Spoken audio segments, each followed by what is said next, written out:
Ito yung medyo namin for today. Ito yung ulam namin. So magigisa lang ako ng sitaw. Okay. So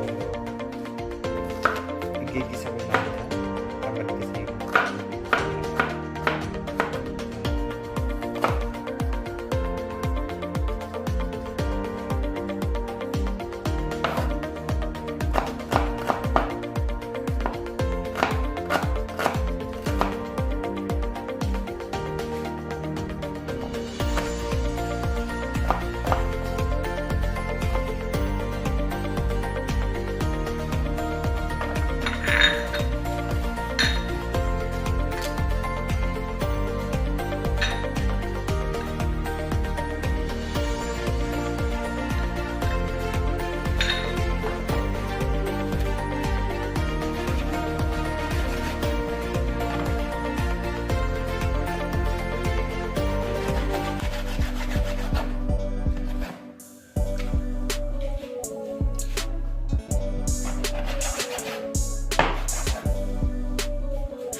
pros pa to.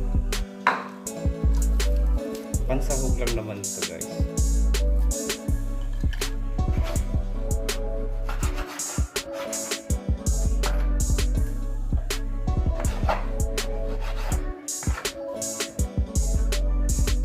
Yan dito tao.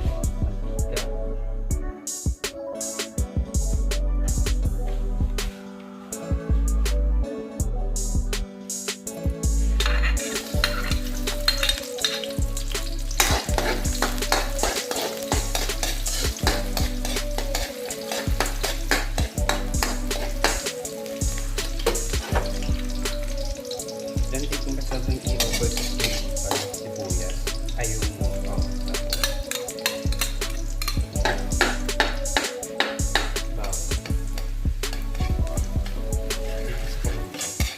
Hindi ko gaano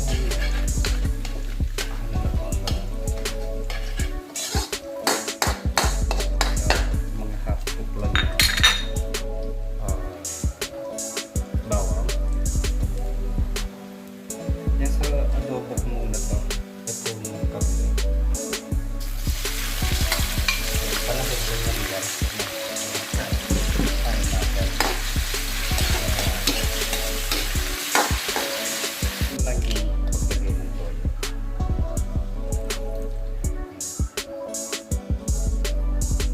Then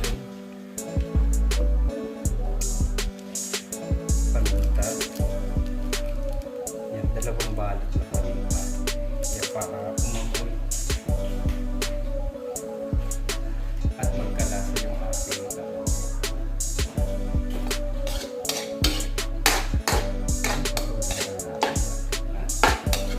Masarap na yan.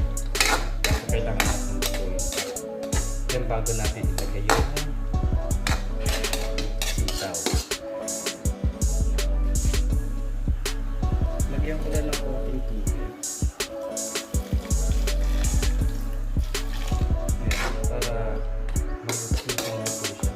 Malambot yung tapin natin. At saka takpan natin siyempre. Waiting din natin yan. Then check natin kung ano. Check natin to. Yes, ito po. Okay, wala nang tubig. Lalagay na natin ito.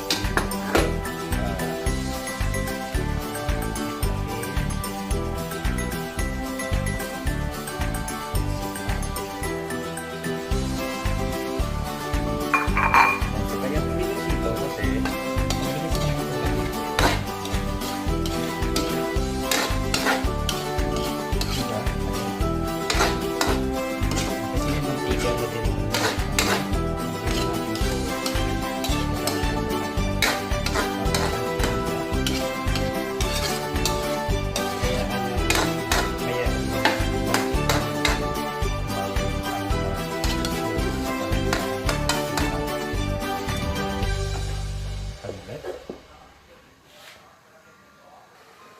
Yan, check ulit natin ito guys.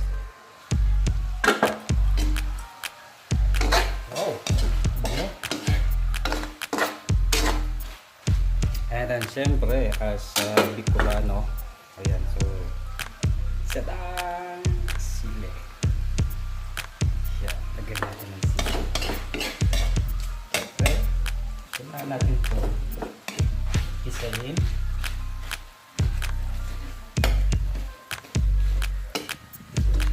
Yan, para makakang siya.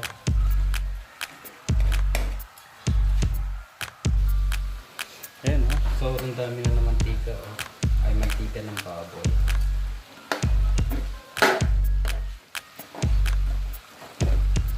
Pinipisa ko lang yung mga sili.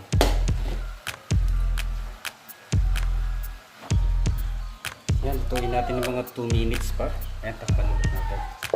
Ayan, so para lumambot yung sitaw.